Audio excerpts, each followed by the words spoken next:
A and B throw a pair of dice alternately. Alternately का मतलब तुहानूं कल भी दस्सिया सी कि जे ए दी वारी है तो उस तो बाद बी दी वारी आऊगी, बी दी वारी है तो उस तो बाद ए दी वारी आऊगी, ए दी वारी तो बाद बी दी वारी आऊगी। ठीक है, कहते A wins the game if he gets a total of 7 and B wins if he gets a total of 10।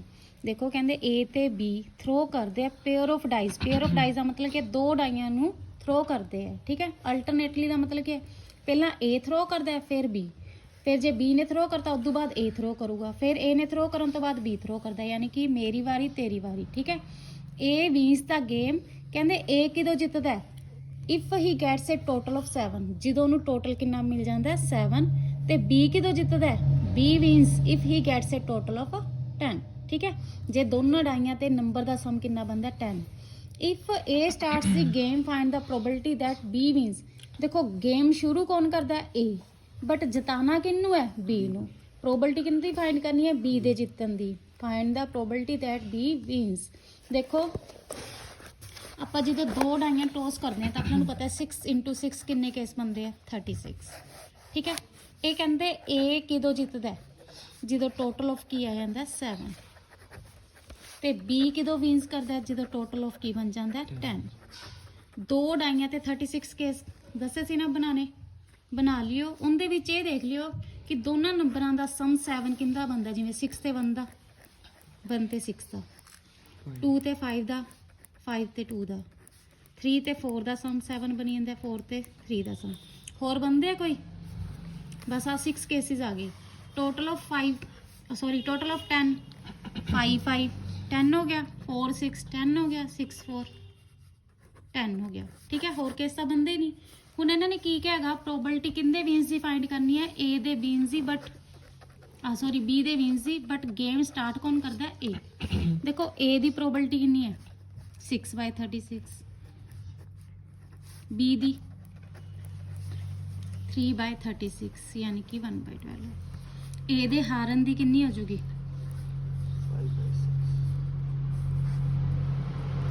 ते बी दे हारन दी, बी जे हारदा तो इनकी प्रोबेबिलिटी कितनी होगी 11/12। ठीक है, देखो अपना बी दे वीन्स की प्रोबेबिलिटी फाइंड करनी है। 1 चो माइनस किंदी कर दोगे ए दे वीन्स की कर दो। ए दे वीन्स की प्रोबेबिलिटी वास्ते कल मैं तुहानूं केसिस दस्से सी कि ए हमेशा ओड केसिस च जितदा हुंदा है। सपोज करो ए ने गेम शुरू की, उन्होंने पहली बार च टोटल ऑफ 7 आ गया। ठीक है, टोटल ऑफ 7 यानी कि ए की हो गया जित गया, बट ये जरूरी तो नहीं ना कि ये पहली बार च जित जे। ठीक है, अगर ए नू टोटल ऑफ 7 ना बनया तो वह कॉइन किनू दो डाइज किनू दूगा बी नू। बी तो आप जिताते ही नहीं क्योंकि मैं प्रोबेबिलिटी किंदी फाइंड करी जानी है ए दे वीन्स की, यानी कि बी की होगा हारूगा ही हारूगा। ठीक है, फिर ए दे डाइस किहड़े केस च आएंगे तीजे केस च, तो ए तीजे केस च जित सकता है। प्लस हो सकता है कि ए पहली बार च भी ना जिते, बी तो आप जिताना ही नहीं, ए तीजे केस च भी ना जिते, बी आप विन्स करना ही नहीं, तो हो सकता है ए किहड़े केस च जित जे 5th केस च। ठीक है, आए ध्यान रख लियो 1st केस 3rd केस च जित सकते हैं या 5th केस च, सो अप टू इनफिनिटी। ठीक है, इन्हां विच वैल्यू पुट कर दो। ए दे वीन्स की प्रोबेबिलिटी अपने कोल कितनी है 1/6, ए दे लोसिस दी 5/6, बी दे लोसिस दी कितनी है अपने कोल 11/12। ठीक है, ए दे वीन्स दी कितनी है 1/6। सिमिलरली ए दे लोसिस दी, बी दे लोसिस दी, ए दे लोसिस दी, बी दे लोसिस दी, दैन फिर ए नू तुसी की करता वीन्स 1/6 है तो कॉमन लोगे,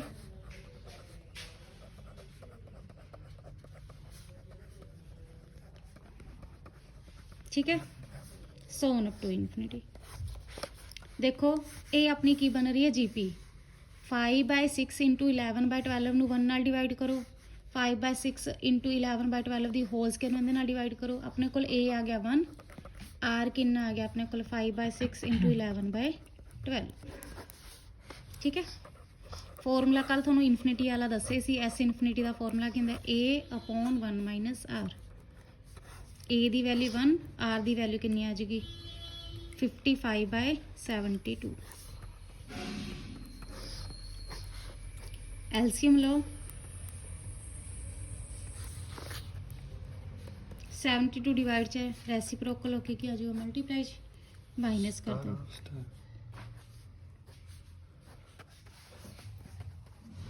देखो ए दे विंस की प्रोबेबिलिटी आ गई तो बी दे विंस की प्रोबेबिलिटी की होगी 1 चो माइनस कर दोगे ए दे विंस की कितनी आ जाएगी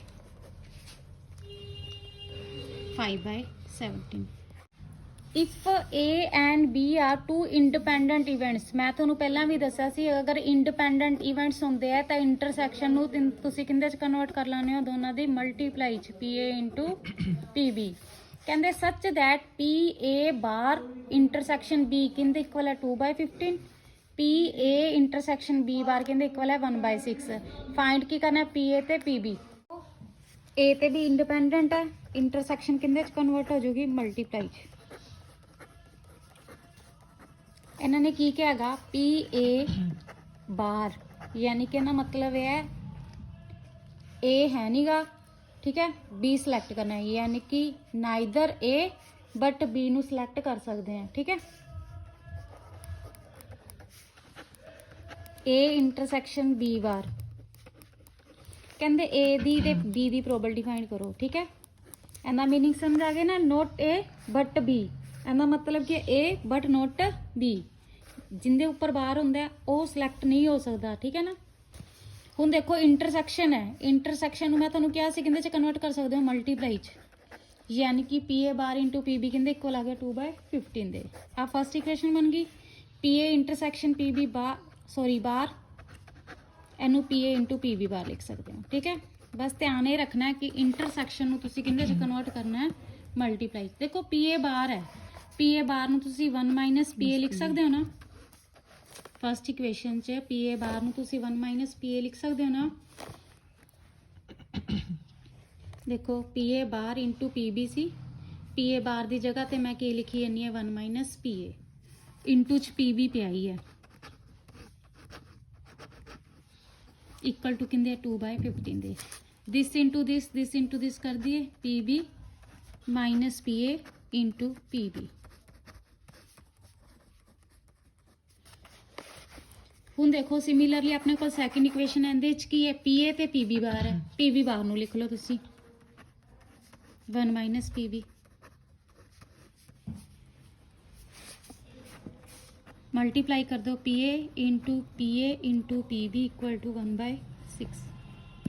ਦੇਖੋ ਆਪਾਂ PA ਤੇ PB ਦੀ ਵੈਲਿਊ ਫਾਈਂਡ ਕਰਨੀ ਹੈ, ਇਹਨੂੰ ਇੱਕ ਵਾਰੀ x ਲੈਟ ਕਰ ਲਓ ਤੇ ਇਹਨੂੰ y ਲੈਟ ਕਰ ਲਓ। ਠੀਕ ਹੈ, ਇਸ ਇਕੁਏਸ਼ਨ ਚ ਪੁੱਟ ਕਰੋਗੇ ਤਾਂ ਕਿੰਨਾ ਆ ਜਾਊਗਾ y xy equal to 2/15, x minus xy equal to 1/6। ठीक है, इनू थर्ड ते फोर्थ इक्वेशन दे के इन्होंने दोनों सॉल्व कर लो।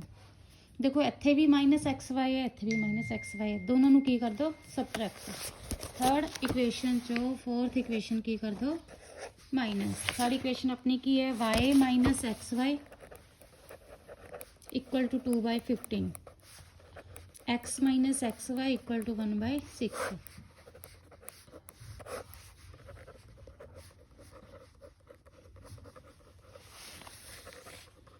देखो 15 ਤੇ 6 ਦਾ ਐਲਸੀਐਮ ਕਿੰਨਾ ਆ ਜਾਊਗਾ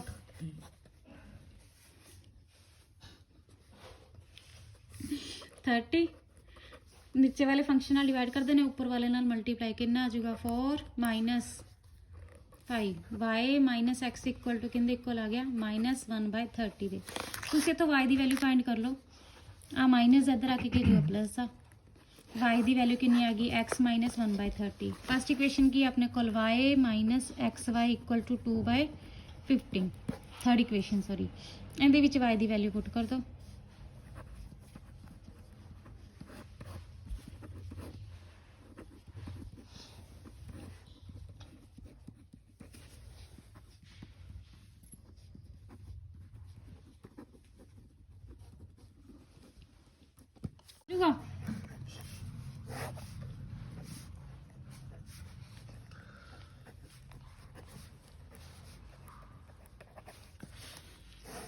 क्रॉस मल्टीप्लाई करके इधर तो 0 ही हो जाएगा। 30x² माइनस 31x प्लस 5 इहदे बनाओ फैक्टर। फैक्टर बना के थोड़े को 2 वैल्यूज आ रही हैं, एक तो आ रही है 5/6 तो एक आ रही है 1/5। पी ए कितना है एक्स 5/6। देखो पी ए आ गया अपने को एक्स एक तो 5/6 आ गया, एक 1/5 आ गया। ठीक है, एक्स की वैल्यू तुसी इहदे च पुट कर दो। अपने को Y किंदे equal x minus 1/30 they. Taking LCM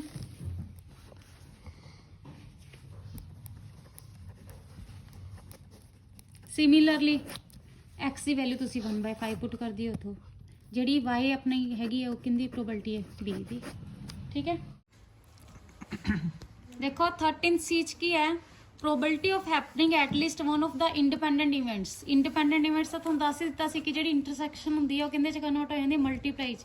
at least one दा मीनिंग वैसे तो की हुंदा ए यूनीअन बी।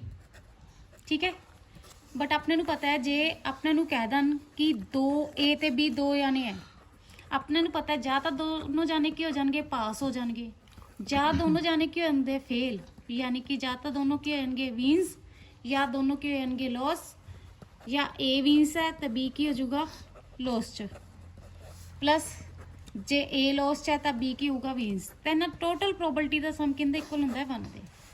देखो अपने नूं पता है अगर ए ते बी दी आपां सिलेक्शन देखते हैं, ਜਾਂ ਤਾਂ ਆਪਾਂ ਕਹਿ ਦਿੰਦੇ ਦੋਨੋਂ ਸਿਲੈਕਟ ਹੋ ਜਾਣਗੇ, ਜਾਂ ਆਪਾਂ ਕਹਿ ਦਿੰਦੇ ਦੋਨੋਂ ਰਿਜੈਕਟ ਹੋ ਜਾਣਗੇ, ਜਾਂ ਆਪਾਂ ਕਹਿ ਦਿੰਦੇ ਏ ਸਿਲੈਕਟ ਹੋ ਗਿਆ ਬੀ ਰਿਜੈਕਟ ਹੋ ਜੂ, ਪਲੱਸ ਫੋਰਥ ਕੇਸ ਕੀ ਬਣ ਸਕਦਾ ਬੀ ਸਿਲੈਕਟ ਹੋ ਗਿਆ ਤਾਂ ਏ ਰਿਜੈਕਟ ਹੋ ਜੂ। ਠੀਕ ਹੈ ਨਾ, ਤਾਂ ਇਹਦਾ ਮਤਲਬ ਕੀ ਹੈ ਦੇਖੋ ਜੇ ਮੈਂ ਤੁਹਾਨੂੰ ਕਹਿੰਦੀ ਹਾਂ at least 1 selected, at least 1 selected, ਇਹਦਾ ਮੀਨਿੰਗ ਕੀ ਹੈ? ਐਟ ਲੀਸਟ 1 ਦਾ ਮੀਨਿੰਗ ਕੀ ਹੈ ਕਿ ਕਮ ਸੇ ਕਮ ਇੱਕ ਜਣਾ ਤਾਂ ਸਿਲੈਕਟ ਹੋਵੇ, ਯਾਨੀ ਕਿ ਘੱਟੋ ਘੱਟ ਇੱਕ ਜਣਾ ਸਿਲੈਕਟ ਹੋਵੇ। चाहे ए सिलैक्ट हो जाए तो बी रिजैक्ट हो जू, प्लस बी सिलैक्ट हो गया तो ए रिजैक्ट हो जू, चाहे दोनों ही सिलैक्ट होंगे। ठीक है, कि एट लीस्ट 1 सिलैक्टेड का मतलब की है कि घट्टो घट ठीक है एक ना तो सिलैक्ट हो ही, दोनों चाहे हो जान, यानी कि या तो ए सिलैक्ट हो जू या बी सिलैक्ट हो जूगा या दोनों सिलैक्ट हो जाएंगे। बट अपने नूं किहड़ा केस नहीं चाहिए दोनों सिलैक्ट ना हो। तो अपने को देखो अगर तुसीं 3 केस फाइंड करने हैं तो तुसी 1 चो माइनस कर दो P A bar P B bar, तो देखो दोनों यानी select, A select B reject, A reject B select, तो तुसी 1 चो माइनस की कर दो। देखो आ केस नहीं चाहिए थोनू, आ प्लस दे इधर आके कितना आ जाऊगा माइनस, तो 1 माइनस की हो जाऊगा P A bar into P B bar. At least 1 find करना हो जो तो 1 चो माइनस की कर दिया करो उन्होंने सिलैक्ट ना होंदी, क्योंकि मैं थोनू की क्या एट लीस्ट 1 का मतलब की है कि एक या एक तो ज़्यादा। देखो बी सिलैक्ट हो गया, ए सिलैक्ट हो गया या दोनों सिलैक्ट हो गए, तो थोनू किहड़ा केस नहीं चाहिए दोनों दे सिलैक्ट ना होंदा, तो 1 चो माइनस की कर दोगे P A bar P B bar. यही थोनू अगर ए बी सी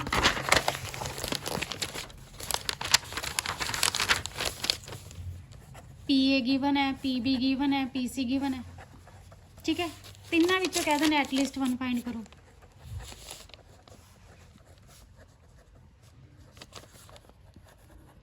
तो 1 चो माइनस की कर दोगे P A bar into P B bar into P C बार।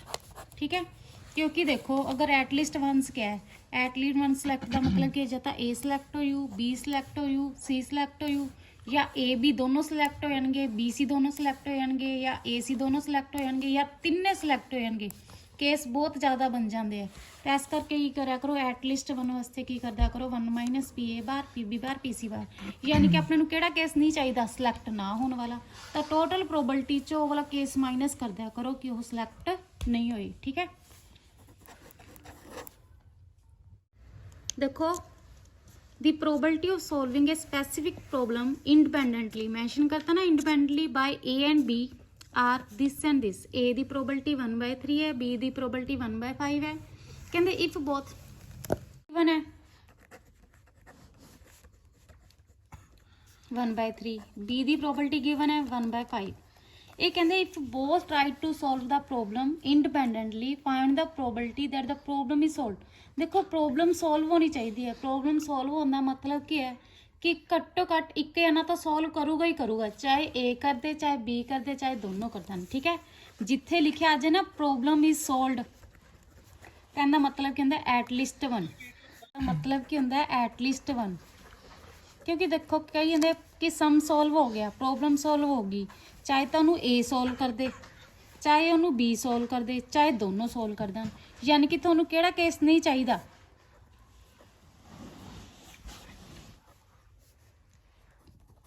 ਤੁਹਾਨੂੰ ਕਿਹੜਾ केस नहीं चाहिए सॉल्व ना ਹੁੰਦਾ ਤਾਂ 1 ਚੋਂ माइनस की कर दोगे P A bar P B bar. ठीक है, चाहे एटलीस्ट 1 लिख दें, चाहे लिख दें problem is solve. Problem is solve का मतलब क्या होंदा एटलीस्ट 1।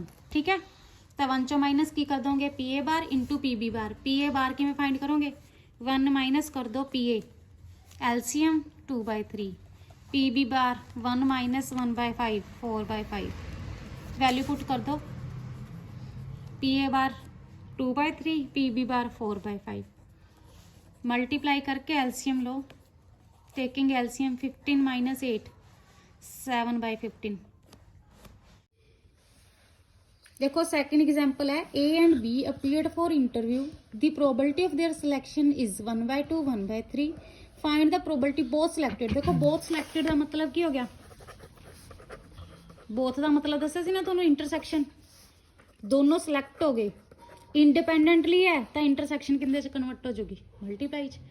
कल भी दसा सी तुहानूं कि अगर बोथ सिलेक्टेड आ जाए तो दोनों की की कर दोगे P A into P B. अगर मैं कहना कि बोथ रिजैक्टेड यानी कि नन सिलेक्टेड तो P A bar into P B bar कर दोगे। ठीक है, अगर मैं कहना ओनली वन सिलेक्टेड तो ओनली वन वास्ते तुहानूं की दस्या सी कि ए सिलेक्ट हो गया तो बी सिलेक्ट नहीं होगा, प्लस जे बी सिलेक्ट हो गया तो ए सिलेक्ट नहीं होगा। क्लीयर है, हुण इत्थे देखो पी ए भी गिवन है, पी बी भी गिवन है, ये कहते बोथ सिलेक्टेड है तो दोनों की प्रोबेबिलिटी दी मल्टीप्लाई कर दो 1/2 1/3 1/6। ठीक है, फिर इन्होंने सैकेंड पार्ट क्या है एटलीस्ट 1। एटलीस्ट 1 वास्ते मैं तुहानूं कहा ही है की करना है, एटलीस्ट 1 वास्ते 1 minus P A bar into P B bar.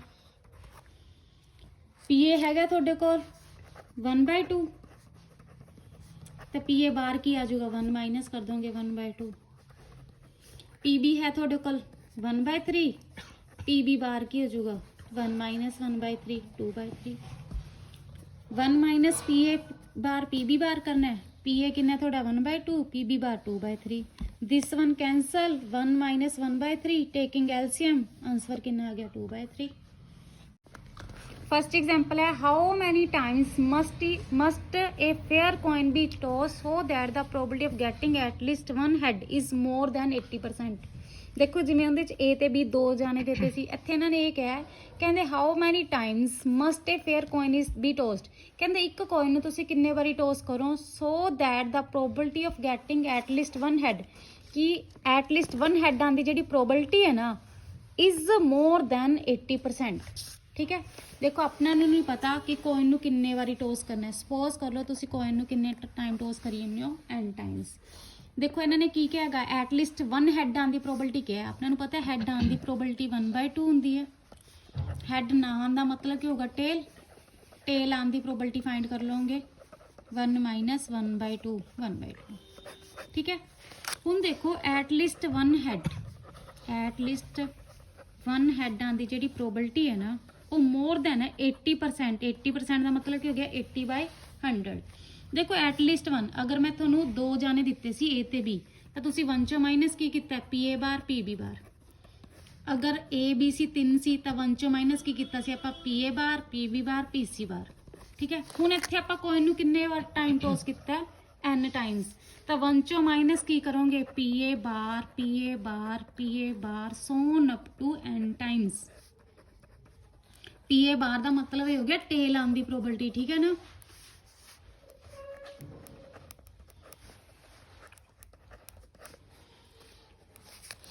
Cancel out कर दो 4/5 आ जाएगा। पी ए बार थोड़ा की 1/2,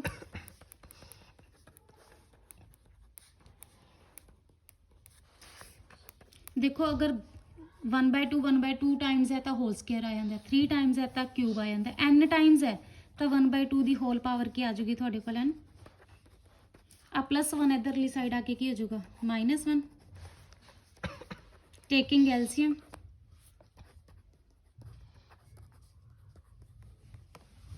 ठीक है एलसीएम लैके थोड़े कोल की बच गया -1/5 देखो अगर तुसी माइनस नाल माइनस कट करते होंगे हो तो जो ग्रेटर दैन का साइन है वो किंदे च कन्वर्ट हो जाता होंगे लैस दैन च तो 1/2 की whole power n less than की हो जाएगा 1/5 देखो 1 की पावर n इक्वल टू 1 होंगे है 2 की पावर n 1/2 की power n less then 1/5 reciprocal करोगे तो लैस दैन का साइन किंदे च कन्वर्ट हो जाएगा ग्रेटर दैन च ਤੁਸੀਂ ਇੱਥੇ n ਦੀ ਵੈਲਿਊ ਪੁੱਟ ਕਰੀ ਜਾਓ ਦੇਖੋ ਮੈਂ n ਦੀ ਵੈਲਿਊ ਅਗਰ 1 ਪੁੱਟ ਕਰਦੀ ਹਾਂ ਤਾਂ 2 ਗ੍ਰੇਟਰ ਦੈਨ 5 ਪੋਸੀਬਲ ਹੀ ਨਹੀਂ n ਦੀ ਵੈਲਿਊ 2 ਪੁੱਟ ਕੀਤੀ 2 ਦੀ ਪਾਵਰ 2 4 4 ਗ੍ਰੇਟਰ ਦੈਨ 5 ਪੋਸੀਬਲ ਹੀ ਨਹੀਂ ਫਿਰ ਤੁਸੀਂ n ਦੀ ਵੈਲਿਊ 3 ਪੁੱਟ ਕੀਤੀ 2 ਦੀ ਪਾਵਰ 3 8 ਆ ਗਿਆ 8 ਗ੍ਰੇਟਰ ਦੈਨ 5 ਹੈਗਾ ਇਹਦਾ ਮਤਲਬ ਕੀ ਹੈ ਕਿ ਤੁਸੀਂ ਕੋਇਨ ਨੂੰ ਕਿੰਨੇ ਟਾਈਮ ਟੌਸ ਕਰੋਗੇ ਐਟ ਲੀਸਟ 3 ਟਾਈਮਸ ਠੀਕ ਹੈ n ਕਿੰਨਾ ਆ ਗਿਆ 3